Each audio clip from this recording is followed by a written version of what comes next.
Chers amis, je vous retrouve encore sur la chaîne de télévision. Je vous dis bonjour et je souhaite que le Seigneur continue de nous bénir, de vous bénir et de faire en sorte que sa parole puisse être propagée abondamment. Nous avons vu la fois dernière la notion de l'affranchissement. Nous continuons toujours sur le même texte de Jean que nous avons pris. Si le Fils vous affranchit, vous serez réellement libre. On a vu la notion de l'affranchissement. Nous voyons la deuxième notion qui est la notion de la liberté.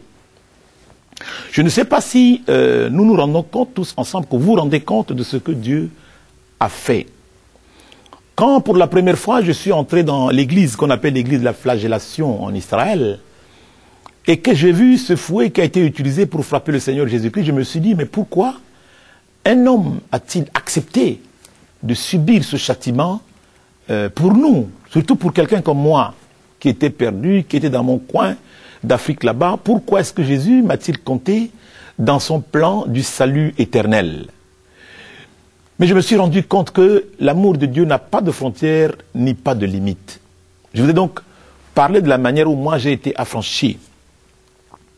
Mais nous allons parler aujourd'hui de la liberté. Vous serez réellement libre si le Fils vous affranchit. Vous ne serez pas simplement libre, mais réellement libre. Réellement. C'est-à-dire que c'est réel. Vous serez réellement libre. Être libre, mais cela implique que nous n'étions pas libres. Cela veut dire simplement que nous étions en prison. Cela veut dire que simplement nous étions enfermés. Cela veut dire que simplement nous manquions tout court de liberté. Si le Fils nous affranchit, nous serons réellement libres. C'est-à-dire que nous serons véritablement libres. Véritablement, nous serons libres de nos mouvements, de nos actes. Nous pouvons nous mouvoir, nous pouvons parler, nous pouvons nous exprimer. Voilà ce que ça veut dire la liberté. La liberté, comme on dit, liberté d'expression, liberté tout court. Et si le Fils vous affranchit, c'est-à-dire que notre liberté sera non seulement naturelle, mais spirituelle aussi. Nous serons libres dans les lieux célestes et sur la terre. Voilà ce qu'implique le mot liberté selon Dieu. Et donc nous allons essayer ensemble d'avancer sur ce chemin de liberté, être réellement libre en Jésus-Christ, notre Sauveur.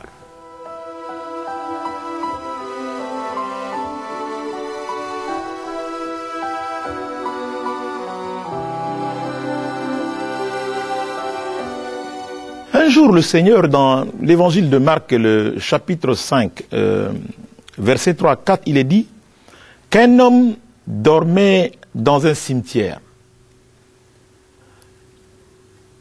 Vous ne pouvez pas vous imaginer ce que c'est qu'être possédé, dormir dans un cimetière. Et cet homme était prisonnier. Cet homme se lacérait le corps.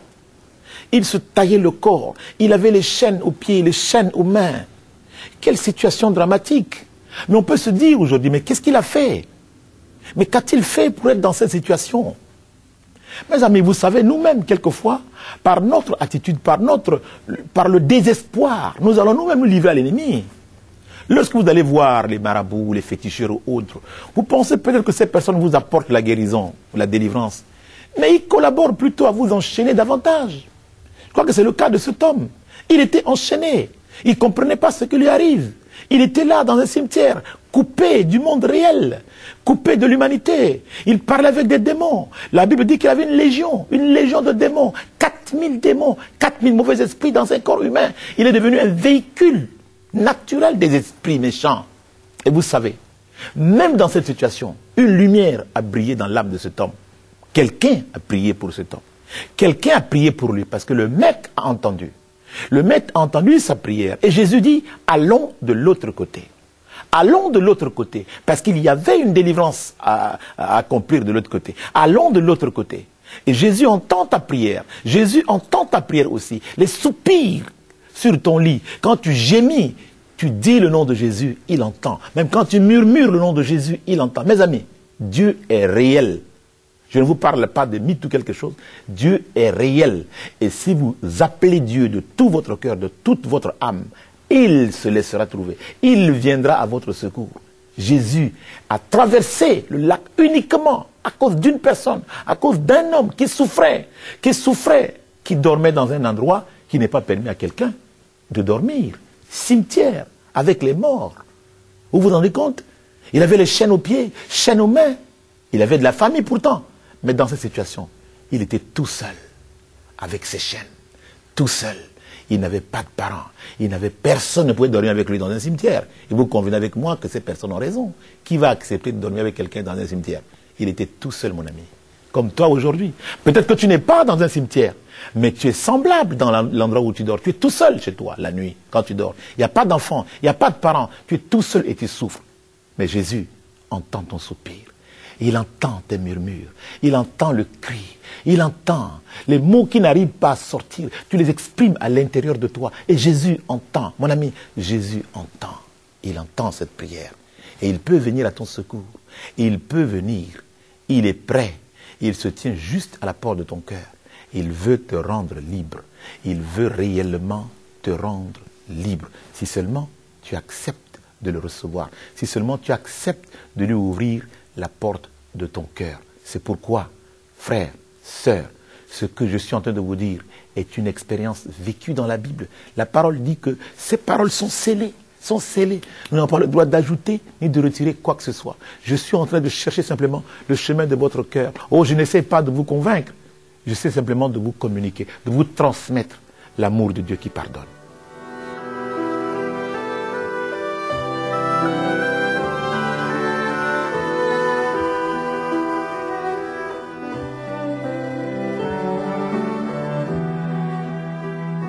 Il est dit que cet homme souffrait.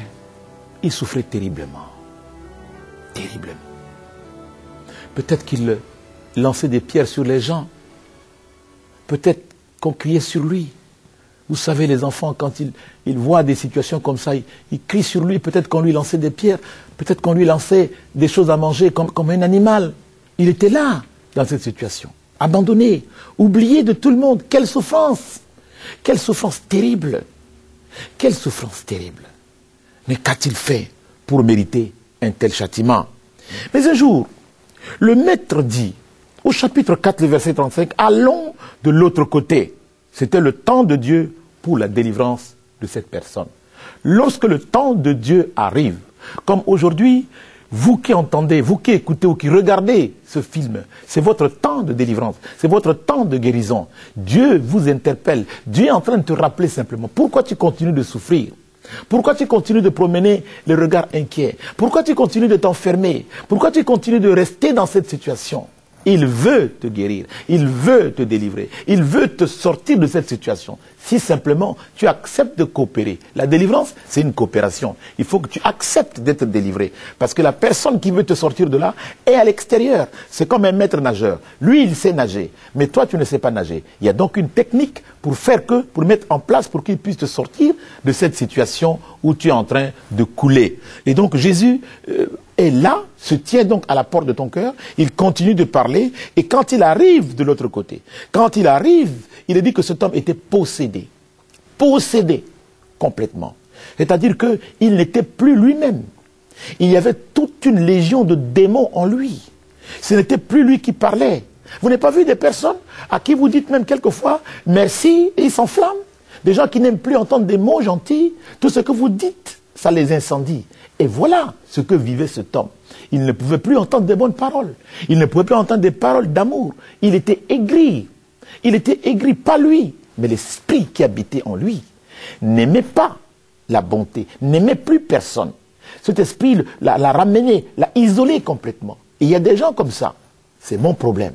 C'est mon problème. Et ton problème devient quelquefois le problème des démons. C'est pourquoi il est quelquefois nécessaire de pouvoir s'ouvrir et de dialoguer et de parler à des personnes qui peuvent vous aider. Dieu a certainement prévu quelqu'un qui peut vous aider.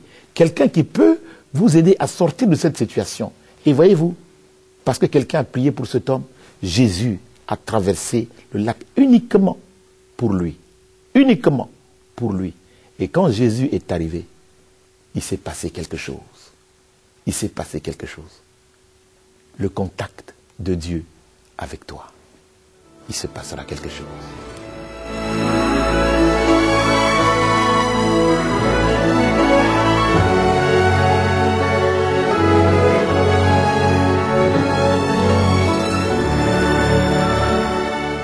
Jésus va juste fouler le sol, le même territoire que ce démon.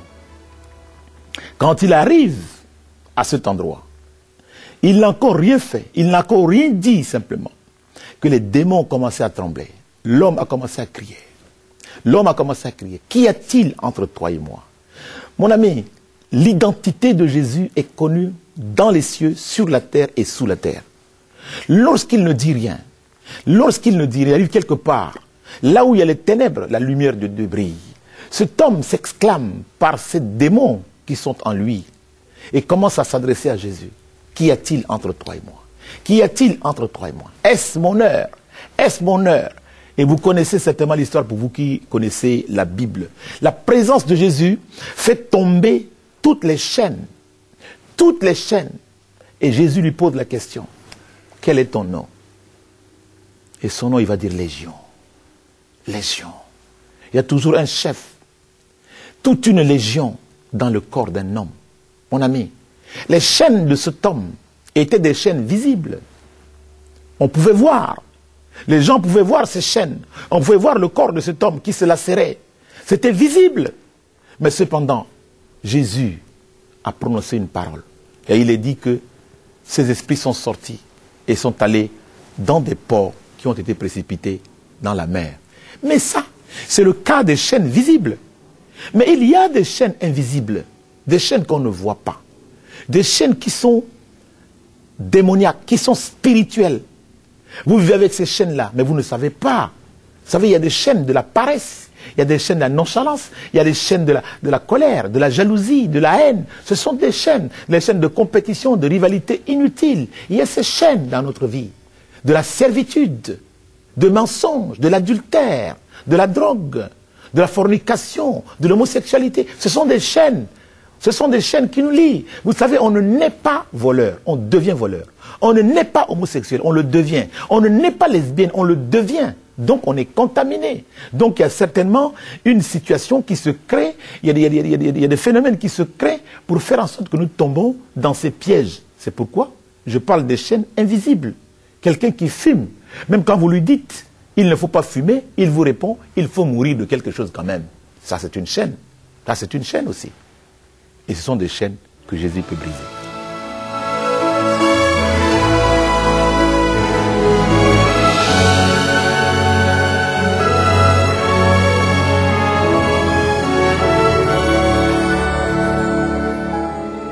Il y a des chaînes qui nous lient au niveau de notre âme. Il y a des personnes qui passent leur temps à pleurer. Moindre chose, ils pleurent. Moindre chose, ils pleurent. Sont introvertis. Et c'est mon problème. C'est mon problème. Ils ne s'ouvrent pas. Ils ne disent rien. Ils sont là. Regardez votre propre vie et discernez quel type de chaîne vous avez dans votre vie. Il y a des chaînes du blocage. Il y a ceux qui n'évoluent pas dans leur vie. Il y a des chaînes du célibat. Il y a des personnes qui ne peuvent pas se marier ou qui ne peuvent pas rester longtemps dans une vie de couple. Il y a des personnes qui n'ont pas d'enfants. Il y a des personnes... Il y a toutes ces chaînes dans notre vie qui sont des chaînes invisibles que l'on ne voit pas. Et qui, bien souvent, ces chaînes ont été déposées dans notre vie par des personnes, par nos parents quelquefois, par des amis, par des déclarations. Et croyez-moi, c'est pour ça que, vous savez, le rôle de l'Église, lorsque Jésus est arrivé à la mort de Lazare, qu'est-ce qu'il a dit? Il a appelé Lazare. Lorsqu'on est venu lui annoncer que Lazare était mort depuis 4 jours et qu'il sentait déjà, qu'est-ce que Jésus a fait? Il a appelé Lazare. Il a dit Lazare. Lazare était sorti. Lazare était sorti. Ça, c'est le salut. Mais lorsque Lazare est sorti, qu'est-ce qui s'est passé? Il était dit que Lazare était toujours attaché. Maintenant, qu'est-ce que Jésus a dit? Il a dit déliez-le et laissez-le aller. Donc il y a un ministère de délivrance. Il y a des personnes à qui Dieu a donné le ministère de délivrance et qui sont qualifiées pour faire ce travail-là. Je suis étonné que dans des églises, il y a des chrétiens qui vivent avec des liens, qui savent très bien qu'il y a des liens et qui n'osent pas aller voir leur pasteur. Si votre pasteur ne connaît pas ce ministère-là, mais il y a des pasteurs qui ont été formés dans des ministères de délivrance. Je connais plein d'églises, je connais plein de pasteurs qui peuvent vous aider. Je ne parle pas des charlatans. Je parle des vrais pasteurs qui sont qualifiés, que Dieu utilise pour faire ce travail. Il en existe et vraiment. Je crois qu'ils peuvent vous aider. Pourquoi? Parce que Jésus a donné le pouvoir à l'Église. Jésus a donné un mandat à l'Église de faire ce travail. Donc nous croyons que les chrétiens qui restent avec des chaînes, même dans l'Église quelquefois, n'en parlent pas, vivent en silence. Ils viennent, ils adorent Dieu, ils partent. Mon ami, tu peux être sauvé, mais tu peux arriver dans l'Église avec toutes tes chaînes. Et si tu n'en parles pas, rien ne se fera. Si tu as besoin de délivrance, n'aie pas honte, ne sois pas orgueilleux, va voir ton pasteur, parle-en lui. Il pourra très bien faire le travail, le ministère de délivrance, pour te libérer. Dieu a donné ce pouvoir-là à l'Église. Et l'Église peut le faire.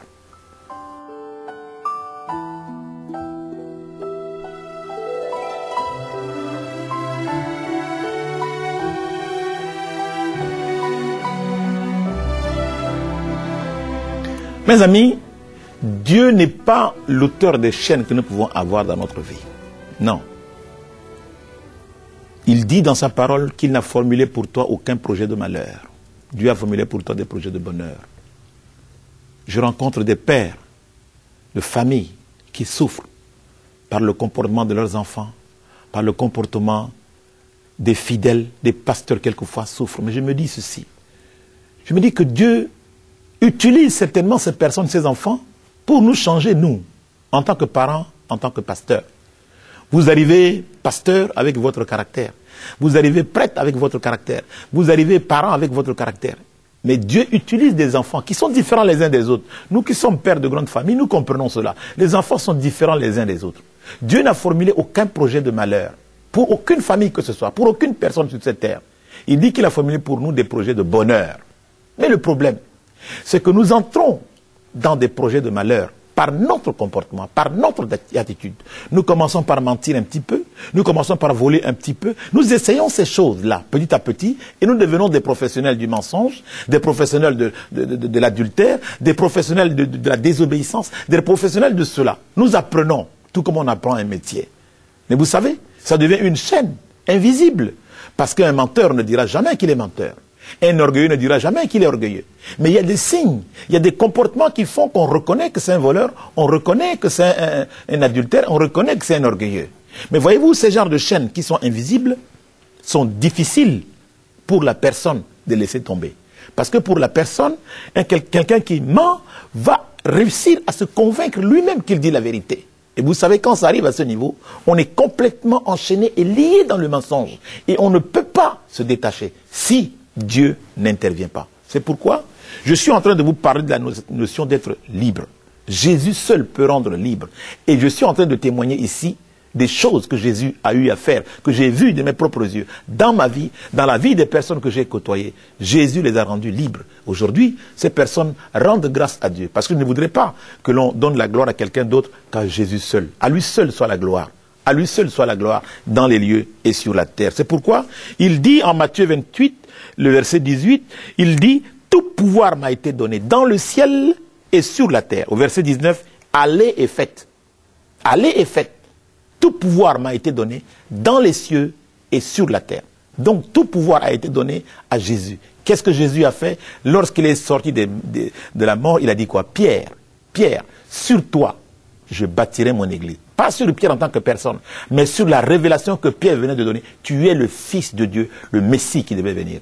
Et Jésus lui a dit, Pierre, sur cette déclaration, je bâtirai mon église et les portes de l'enfer ne prévaudront pas contre cette église. Donc cette puissance est la même aujourd'hui. Cette puissance de guérison, cette puissance de délivrance est la même aujourd'hui. Et nous pouvons exercer ce pouvoir parce que Jésus a donné ce pouvoir à l'église. Exerçons ce pouvoir.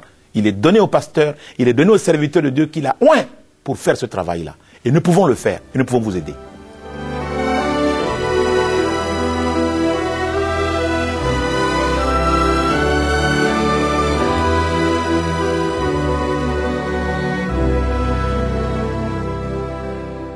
Il a dit, allez et faites.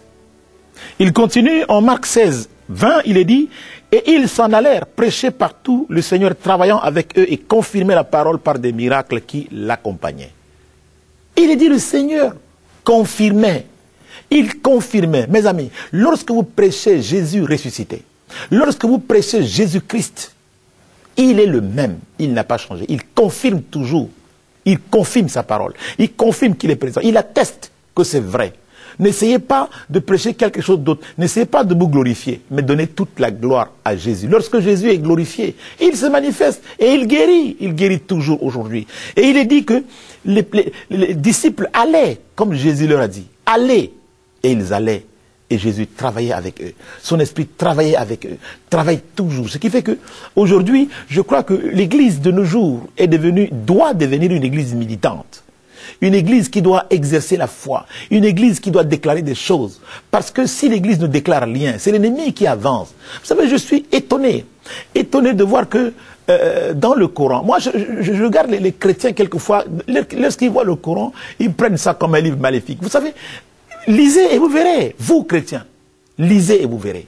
Vous verrez qu'est-ce que le Coran dit de Jésus. Dit de Jésus. Donc, je crois que le nom de Jésus est connu dans les cieux, sur la terre et sous la terre.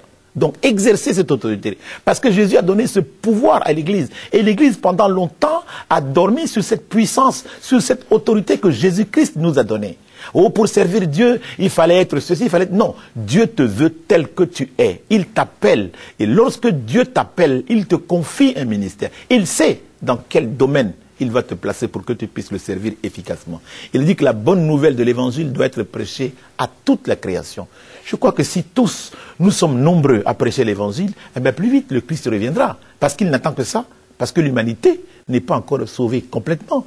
Il y a encore des personnes qui n'ont jamais entendu parler. Quand je regarde des documentaires à la télé, je vois les missionnaires qui vont dans les fins fonds de la forêt amazonienne pour continuer de parler de Jésus. Il est dit qu'il y a des territoires qu'ils n'ont jamais été là-bas pour annoncer l'évangile. Chez nous en Afrique, il y a encore des territoires où l'évangile n'est pas encore arrivé. Donc nous croyons que cette puissance est la même, cette onction est la même. Dieu est le même aujourd'hui.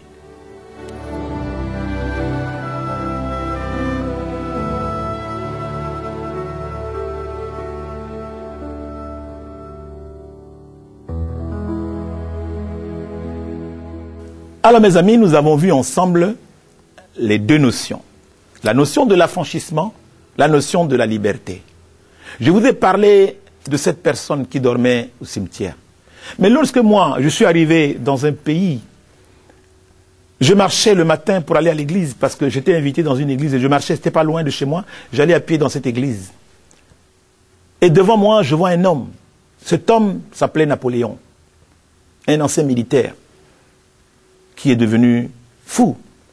Complètement fou. Il lançait des pierres, des fers, des barres de fer sur des véhicules qui passaient dans la rue. Oh, il m'a connu quand j'étais jeune. Quand nous étions jeunes, on s'est connus. Mais ça faisait 20 ans que je ne l'ai plus revu. Et quand je le vois, il était complètement fou. Fou, mais quand je vous dis fou, c'est quelqu'un qui ne reconnaît plus personne. Et moi, j'arrive, et lui, il me voit. Et nous étions face à face. Il venait devant moi, tenant dans ses mains des barres de fer. Les gens qui étaient à côté criaient. Pasteur, fuis, Pasteur Joseph, fuis, il est fou, il est fou. Il avait les yeux rouges et il marchait vers moi. Il levait ses barres de fer et tout le monde disait, il va tuer le pasteur, il va tuer le pasteur, il va tuer le pasteur. Il s'approchait de moi, moi aussi je m'avançais vers lui. Je disais, Seigneur Jésus, tu aimes cet homme, tu es mort pour lui. Seigneur Jésus, tu es mort pour Napoléon. Et une compassion est venue sur moi. Il marchait toujours vers moi, levant ses barres de fer. Et quand il arrivait à mon niveau, il a dit, Excellence, Excellence. Il a jeté les barres de fer, il a tendu les bras. Et moi aussi j'ai tendu mes bras. Je l'ai enlacé. Quand j'ai enlacé Napoléon, il a dit dans mon oreille, tu vois ce que je suis devenu. J'ai dit, Jésus t'aime. Jésus t'aime. Et on a pleuré ensemble. Aujourd'hui, mes amis, Dieu l'a délivré. Jésus l'a libéré complètement. Il n'est plus fou. Il est devenu normal. Il travaille maintenant. Il va à l'église. Et il a dit quelque chose. Si tous les pasteurs étaient comme toi, Joseph, si tous les pasteurs étaient comme toi, combien de fous il y a encore dans ce pays qui ont besoin de l'amour de Dieu? Voilà, c'est de ce Jésus-là que je vous parle. C'est de lui que je parle. Il a pu transformer la vie de Napoléon. Il a pu transformer ma vie. Il peut te rendre libre. Il a rendu libre Napoléon. Du fou qu'il était, aujourd'hui c'est un homme libre. Il loue son Dieu. Il va à l'église. Il glorifie le Seigneur. Gloire à Dieu. Il peut le faire pour toi. Il peut le faire pour toi. N'attends pas. Lève-toi et marche vers le Seigneur. Lève-toi et cours vers le Seigneur. Il peut te délivrer. Il peut te guérir. Quitte cette situation et change Dieu peut changer ton statut. Reçois cette parole au nom de Jésus. Que Dieu vous bénisse.